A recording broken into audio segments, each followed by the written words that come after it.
आणि मनुष्य रूपेन मृग शरंती. विठल विठल. या श्लोकाचा अर्थ कळाला ना? कळाला? बरं झालं. कळाला नाही? बरं सांगतो ऐका. ते शास्त्रकाराचं मत असेल आकार माणसाचा आहे पण तो माणूस. त्याच्याकरता एक दृष्टांत सांगतो. एका गावामध्ये भूकंप झाला. सगळं गावची गाव उद्ध्वस्त झालं. मंदिरं पडले, घरं पडले, बिल्डिंग पडल्या, दुकानं पडले, माणसं मेली, गाई बैल सगळी जनावरं मेली. माणसांचे देह खाली अस्ताव्यस्त पडलेले आहेत. प्रसंग डोळ्यासमोर आला. गावातल्या सगळ्या माणसांचे देह खाली पडले आणि देहातले जीवात्मे कुठे गेले? नाशिकला. कुठे गेले? यमलोकाला. आणि मग यम दरबार भरला. आता ते मधला इथे सांगत नाही 11 महिन्याचा, ते गरुड पुरून घरी गेल्या वाचा. आणि मग दरबार भरलेला होता. यमराजा सिंहासनावरती बसलेला होता आणि शेजारी चित्रगुप्त. चित्रगुप्ताचं काम काय? चित्रगुप्त नाही माहिती तुम्हाला? हो, ते हिशोब करणारा. हो, त्याचं नाव चित्रगुप्त का बरं आहे माहितीये का? आपण जीवन जगत असताना आपण पाप किती करतो, पुण्य किती करतो, प्रत्येकावर कॅमेरा बसवलेला आहे. जसं आता आपल्या कीर्तनावरती कॅमेरा बसवला, तसं जन्मल्यापासून मरेपर्यंत प्रत्येक जीवावरती पाप पुण्य मोजण्याकरता कॅमेरा बसवलेला आहे. असं समजायचं नाही का आपल्याला कुणी पाहत नाही. आपण मळ्यामध्ये जातो.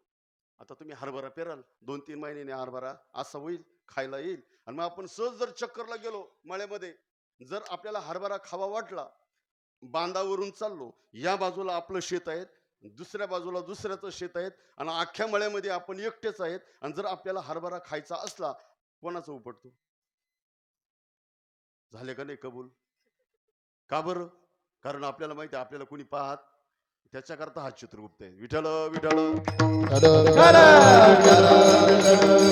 त्याचं नाव चित्रगुप्त का बरं माहितीये का? सगळ्यांचं चित्रीकरण ज्याच्या जवळ गुप्त त्याचं नाव चित्रगुप्त. विठल विठल. आता पुन्हा आपल्या जागेवर या बरं का. जीवात्मे समोर बसलेले यमराजा सिंहासनावरती आहेत. शेजारी चित्रगुप्त. प्रत्येकाला जन्म देऊन टाकतो. लक्षपूर्वक ऐका. सगळ्यांना जन्म देऊन टाकले. मुली लोक बसारे. सगळ्यांना जन्म देऊन टाकले आणि मग 3 जण राहिले.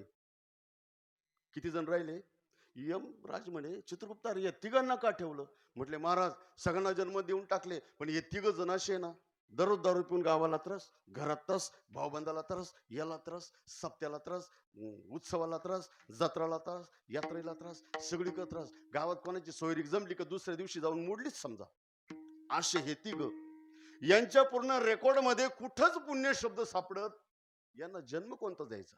यमराजांनी सांगितलं चित्रगुप्त अरे कोणता तरी कनिष्ठ जन्म देऊन टाक. म्हटले महाराज बसतच नाही. आटल्या कुठल्या तरी निधीमध्ये बसव, कुठल्या तरी गटात बसव. मग चित्रगुप्तांनी त्यांना जन्म द्यायचा ठरवला. 3 कोणता माहिती का?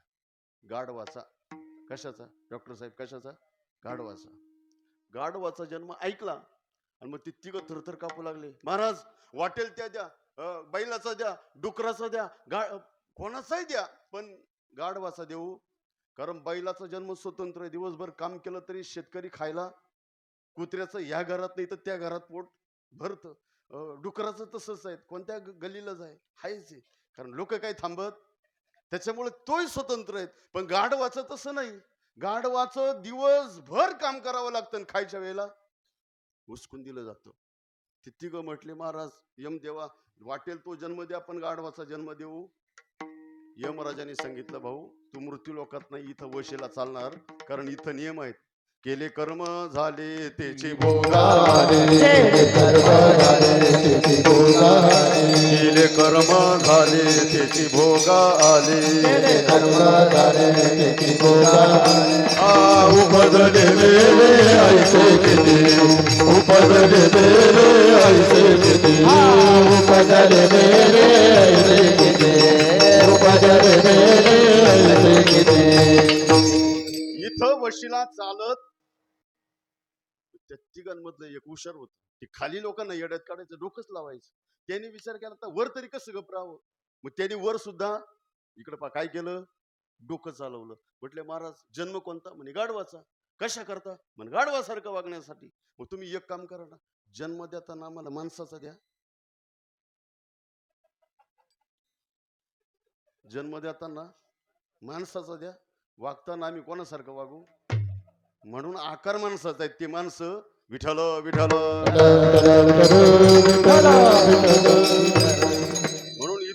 लक्षात ठेवा, जे खातात आणि जे पितात ते माणसं, म्हणजे अन्न खातात आणि पाणी पितात ते नाही बरं. दुसरं दुसरं कळलं का तुम्हाला? कारण त्याचा अधिकार आपल्याला दिलाच नाही. शास्त्राने सांगितलं, जो प्राणी, जो पशु, ज्याला दोन सुळ दात आहेत ना, त्यालाच मांस खाण्याचा अधिकार. अजून एक उदाहरण सांगतो. जो प्राणी जिभेनं पाणी पितो ना, जीभ कळते ना, जिभेनं पाणी पितो ना, त्यालाच मांस खाण्याचा अधिकार. वाघ कशाने पाणी पितो? जिभेनं. सिंह कशाने पाणी पितो? कोल्हा कशाने पाणी पितो? जिभेनं. म्हणून त्यांना मांस खाण्याचा अधिकार. गाढव कशाने पाणी पितं? इकडे गाढव नाही का? गाढवायची गरजच नाही, माणसाची एवढी झाली. विठ्ठल विठ्ठल. गाढव कशाने पाणी पितं सांगा बरं? ओठाने पाणी पितं, जिभेनं पाणी पित. म्हणून तुम्ही गाढवा पुढे जर मांस ठेवून पाहिलं तर गाढव मांस खात. कारण धर्म कोणाला कळाला? झालं, अजून कळतच नाही कीर्तन. विठ्ठल विठ्ठल.